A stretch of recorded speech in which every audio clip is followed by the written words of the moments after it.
What's up? It's your boy Crypto Pedro, and as always, we're traded by discipline and not by hype. And as always, when it comes to airdrop, manage your expectations. So let's go. Monday market analysis tayo, kaso Tuesday na ngayon guys. And anyways, before we update kung ano yung price action natin pagdating sa Bitcoin and cryptocurrencies update, mag-update din muna tayo sa ating airdrop.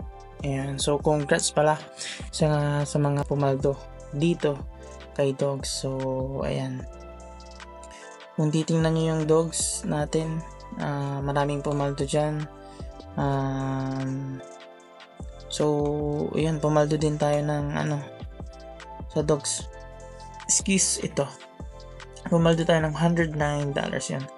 Meron tayong 80k, yung sa Telegram natin is 36k points, and then yung ating nasa OKX is 50k points yan. So check natin kung ito may asset. Actually nandito pa siya guys sa OKX account natin. Ayan diba, Paldogs. So yan ito yung transaction natin. Na-receive tayo ng 50k dogs. Yan. So, ito kinonvert na natin yung nasa Telegram natin, and then we claimed so $109. So, ilan din yan?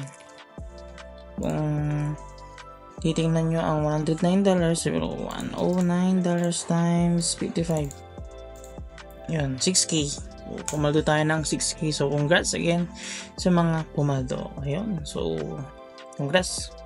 Kaya kung gusto nyo pang ng latest news, crypto news update, and free masterclass, hindi ako yung author, pero yun, kudos kay Emperor BTC. Kasi yun, kung kailangan nyo munang matuto sa mga jargons, yun, yung basic, as in basic na kailangan yung malaman pagdating sa cryptocurrencies. Yun. So yun, follow nyo lang yung ating Facebook. Andito rin yung ating details. Andito yung punta kayo dito sa bio natin at makikita nyo dyan yung Facebook natin, TikTok, YouTube, yan, Telegram. Especially sa Telegram, nandun yung free masterclass guys. So free lang ito, and before you dive in yan, magkaroon ka ng idea, or kung meron ka ng idea, especially pag may idea ka na pala, maganda yun kasi free yung masterclass na yun. So pag beginner ka, napaka-importante nun. So ayun guys, congrats mga pumaldo. And again, pasok tayo sa Bitcoin. Ito, Bitcoin is currently trading at 61.77, 61 and 744,000. Yan. So before we go in that, check nyo muna ang ating market cap. Market cap din natin is 2.6 trillion. So 16 trillion. So nadagdagan kasi 2.15 trillion tayo nung nakaraan. So konti lang. So kasi ito, napaka-importante nitong market cap. Kasi pag itong market cap mataas, and then yung Bitcoin mababa yung price, so ibig sabihin yung pera nasa mga alts. So and vice versa, ganun din.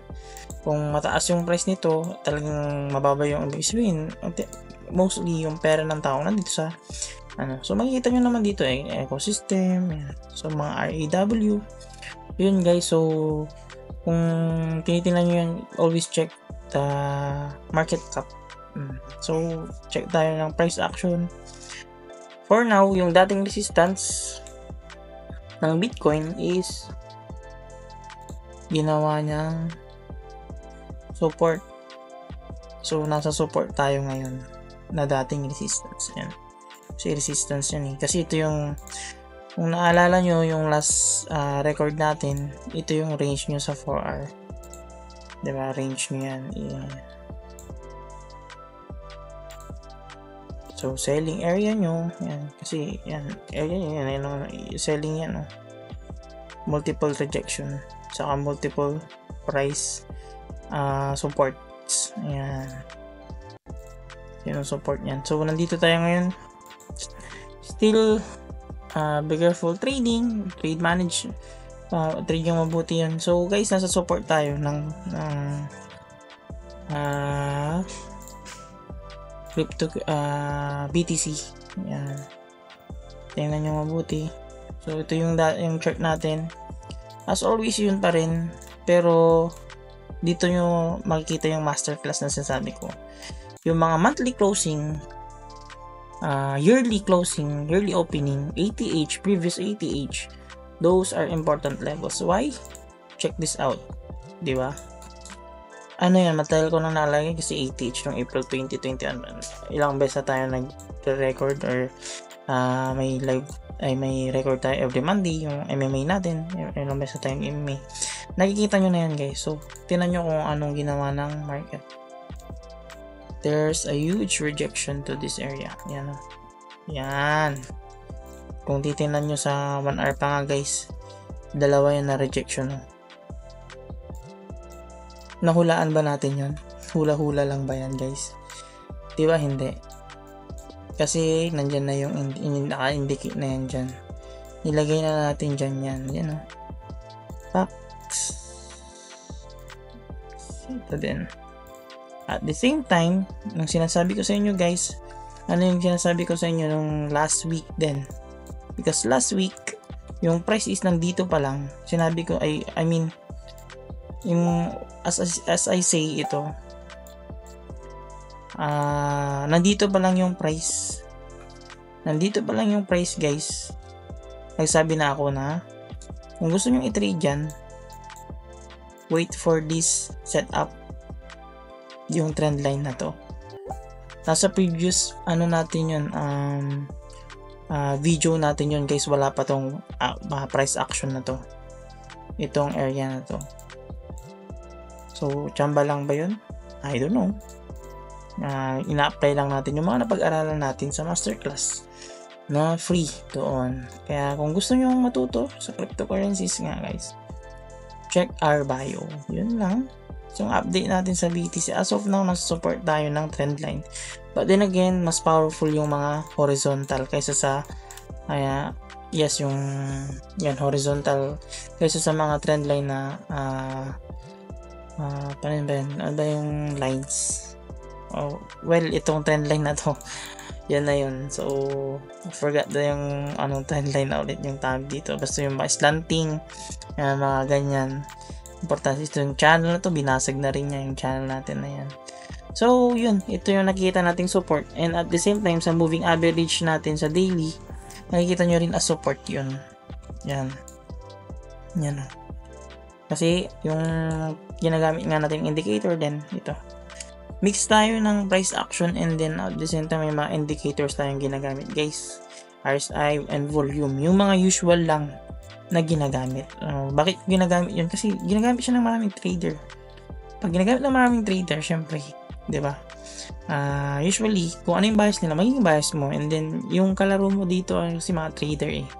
Diba? So, that's why it is important to use a basic, mga basic lang na indicator. Yun. So, yun ang update lang natin, guys. I'll just keep it short. And then, pag news natin yun nga, founder of Telegram, yun. Founder of Telegram. Yan, sino ba yan? Ayun, sa Paris, yan.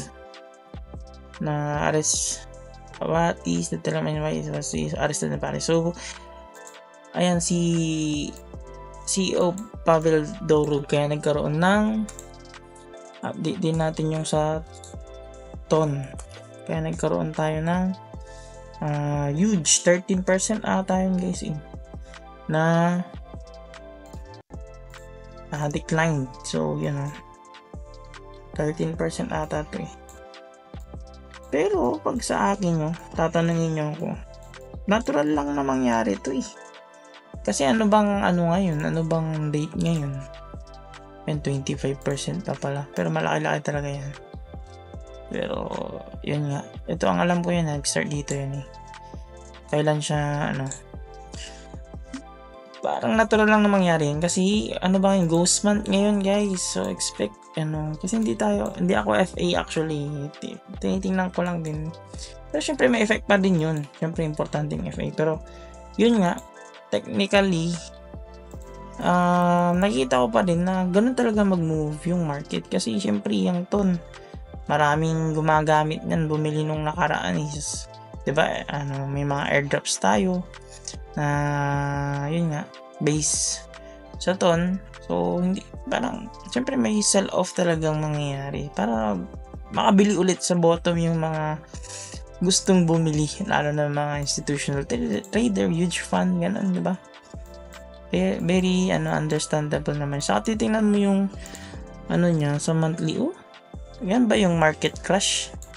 Pag market crash yan guys, kung market crash yan, dapat dito yan, blagusok yan, 100% parang yung Luna ba yan? Hindi ko alam kung meron pa ba yung Luna Gem. Ito, try natin. Hindi ko na sure kung ito ba yan. Ayan yan.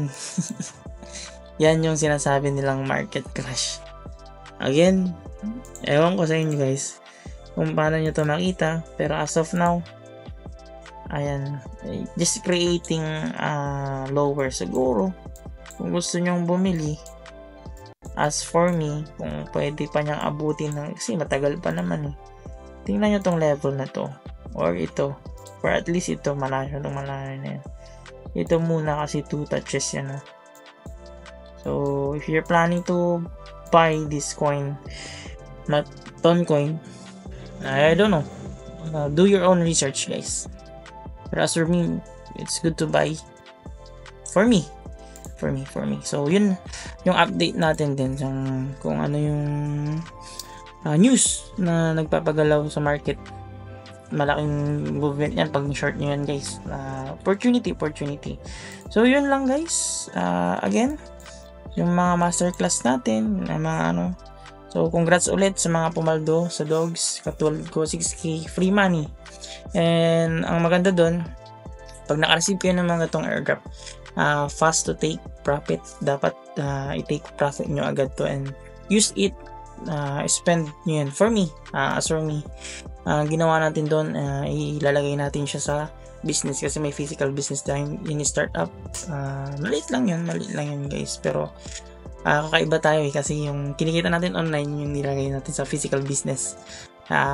Yung iba naman kasi talaga yung way nila, they're using their time to work and then mag-i-invest sila. Pero sa atin, good thing meron tayong konting knowledge at nabiyayaan tayo ng ganong knowledge in Lord. So at least na kumikita tayo ng free dito sa mga airdrops na to. So kung gusto nyo rin kumita ng mga ganong follow nyo yung Telegram na ay Facebook natin, yun nasa link natin sa bio. And yun, hopefully madagdagan pa yung mga guides natin. Kung may katanungan din kayo guys, just comment down below. And as always, it's your boy, Crypto Pedro, a trader by discipline and not by hype. And when it comes to airdrop, manage your expectations. So thank you guys. Follow for more.